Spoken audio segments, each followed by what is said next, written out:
Good morning students. कैसे हो दोस्तों? तो आज हम लोग जा रहे हैं पहले लेक्चर यानी चैप्टर नंबर 7 का first lecture. First of all AC current. बच्चों ये दोनों चीज को समझने से पहले आपके माइंड में what are the DC signals and what are the AC signals, ये डिफरेंस समझना हो। सबसे पहले if you are using the same battery like this, there is a one direction, only there is a one direction। यानी क्या हो बच्चों कि एक ही डायरेक्शन में करंट पास हो रहा है, एक ही डायरेक्शन में वोल्टेज पास हो रहा है, यानी वो डायरेक्ट करंट सप्लाई हुआ जिसे हम बोलेंगे डिजिटल या फिर डायरेक्ट सिग्नल। हाँ, सिग्नल का मतलब डायरेक्ट करंट भी बोल सकते हो, डायरेक्ट वोल्टेज भी बोल सकते हो। बस इससे कुछ नया कर रहे हैं, हमने ऐसा सिंबल ड्रॉ किया। इट्स कॉल्ड एसी वोल्टेज, यानी हम लोग ऑल्टरनेट करंट में जाने वाले हैं। तो सर ऑल्टरनेट करंट का मतलब, ये दोनों चीज में मेन डिफरेंस ये है कि ये नॉट चेंज, ये चेंज नहीं होगा विथ टाइम। ये टाइम के साथ कांस्टेंट रहना है, चेंज नहीं हो रहा। जबकि एसी सिग्नल है चेंज विथ टाइम। इसका मतलब ये हुआ कि हम इसकी वैल्यू में चेंज कर सकते हैं। बहुत ही बड़ी बात हो गई बच्चों, 3 वोल्ट से 1 वोल्ट, 1 वोल्ट से 3 वोल्ट, +3 वोल्ट, -3 वोल्ट, हम लोग इजीली और एफिशिएंटली इसके साथ चेंज कर सकते हैं। वो टाइम पे डिपेंडेंट है। इसका ग्राफ देखने जाओ तो साइन फंक्शन या कॉस फंक्शन से काम करेगा, यानी start with 0, then increase, maximum decrease, 0, decrease opposite direction. यानी बच्चों हम लोग प्लस और माइनस भी कर सकते हैं। सर जबरदस्त चीज हो गई। डीसी से एसी हमारे लिए क्या अच्छा है?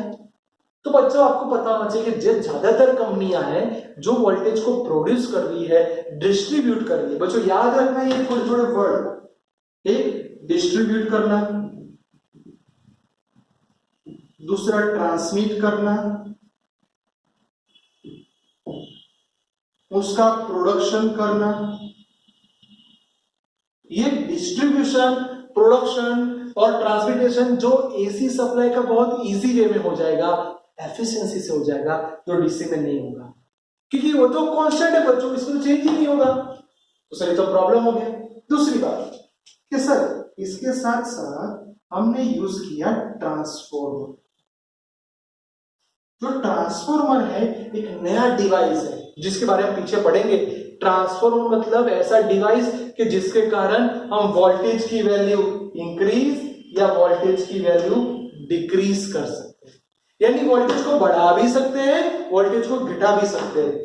इसके लिए हम फ्यूचर में बोलेंगे step up transformer, step down transformer. बच्चों कितना मजा आ गया कि अगर मेरे को मोबाइल चार्ज करना है तो मोबाइल की बैटरी चार्ज करने के लिए सपोज मेरे को 10 वोल्ट चाहिए, तो मैं 230 वोल्ट दूंगा तो ब्लास्ट हो जाएगा। क्या आपके घर में ऐसा होता है? नहीं होता। सप्लाई आता है एसी है, उसको कन्वर्ट करता है। इसलिए बच्चों हमें क्या चाहिए? वोल्टेज को घटाना भी पड़ेगा, बढ़ाना भी पड़ेगा। जो ट्रांसफॉर्मर है ये सिर्फ और सिर्फ एसी सिग्नल पे ही काम करता है, डीसी सिग्नल पे काम नहीं करता। तो फर्स्ट ये, सेकंड ट्रांसफॉर्मर का concept, and the third one हमें लॉन्ग डिस्टेंस के भी देखना पड़ेगा। अगर हमने यहां प्रोडक्शन किया, जैसे गुजरात के अंदर प्रोडक्शन हो रहा है और मेरे को राजस्थान को बिजली भेजनी है, तो वेरी लॉन्ग वायर, ज्यादा वायर पे हम लोग वोल्टेज को सप्लाई करेंगे, तो इकोनॉमिकल भी देखना पड़ेगा ना, पैसा भी देखना पड़ता है बच्चों। तो इकोनॉमिकल भी एसी सप्लाई हमारे लिए अच्छा है।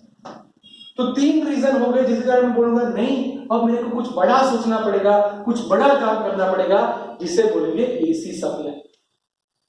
तो अगर सर ऐसी सप्लाई ऐसा है तो एक काम करो, हमें ये एसी सप्लाई जोड़ दिया।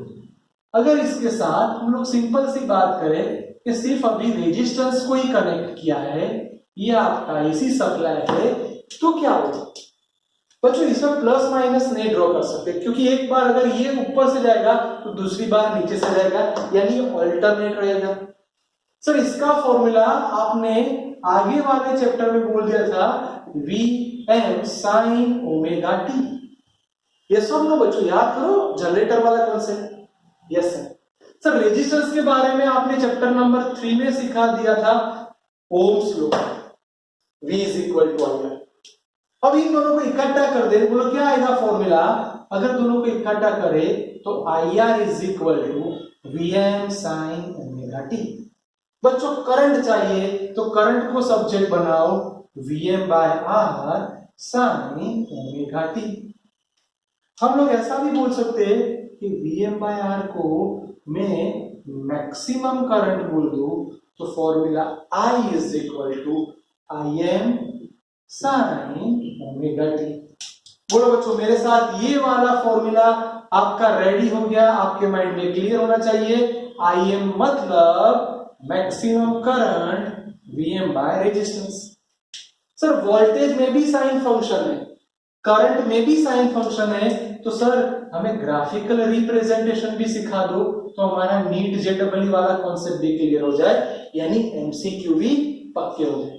रेड मार्कर यानी वोल्टेज का ग्राफ 0 से स्टार्ट होगा, अप डाउन ऐसा बढ़ता जाएगा। ये रेड मार्कर है, इसका मतलब Vm sin ओमेगा टी 0 से स्टार्ट होगा, इंक्रीज होके maximum, then decrease, 0 opposite direction, then decrease, चलता रहेगा। जबकि आप सब जानते हो करंट की वैल्यू वोल्टेज से कम होगी, क्योंकि रेजिस्टेंस से डिवाइड हो रहा है। यानी अगर मैं करंट को ड्रॉ करूंगा तो उससे थोड़ा छोटा ड्रॉ करना पड़ेगा, क्योंकि आप सब जानते हो करंट का वैल्यू कम आएगा। उसका फॉर्मूला लिखना पड़ेगा Vm sin ओमेगा टी। और बच्चों समझ में ये आना चाहिए कि दोनों साथ साथ बढ़ रहे हैं, इसका मतलब इसके अंदर कोई फेज डिफरेंस नहीं है। जब करंट मैक्सिमम होगा तब वोल्टेज भी मैक्सिमम होगा, जब करंट 0 होगा तब वोल्टेज भी 0 होगा, सेम डायरेक्शन में जा रहा है बच्चों। तो आपके पास चैप्टर नंबर 7 का इंट्रोडक्शन वाला लेक्चर कि why we are using alternating current and apply on only resistance. बाद में उसके पावर के बारे में समझेंगे, उसका एनर्जी समझेंगे, वो स्टेप बाय स्टेप।